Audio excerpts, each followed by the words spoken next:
വീട്ടിൽ പറ്റുന്ന സാധനം ഉണ്ടാക്കാം. അതിനായിട്ട് കുറച്ച് സാധനങ്ങൾ മതി കേട്ടോ. ഒരു കപ്പ്, പിന്നെ കുറച്ച് അരി, ഷാമ്പു, വെള്ളം, ബഡ്സ്, ലൈറ്റർ, തീപ്പെട്ടിയാണെങ്കിൽ മതി കേട്ടോ. അപ്പൊ നമുക്ക് സ്റ്റാർട്ട് ചെയ്താലോ. പിന്നെ കുറച്ച് അരി ഇട്.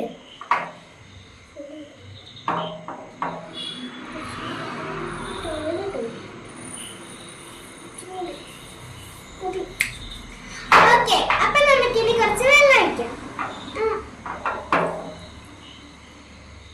മതി. ഇനി കുറച്ച് ഷാമ്പു ഒഴിക്കാം. ഷാമ്പു അല്ല കേട്ടോ, എണ്ണയാണ്.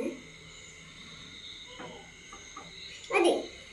ഇനി നമുക്ക് ഈ ബഡ്സ് ഉള്ളിൽ വെക്കാം. അയ്യോ, വെക്കുന്നുണ്ടല്ലേ.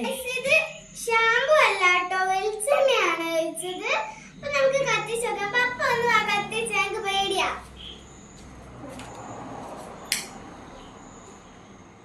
ഇതൊക്കെ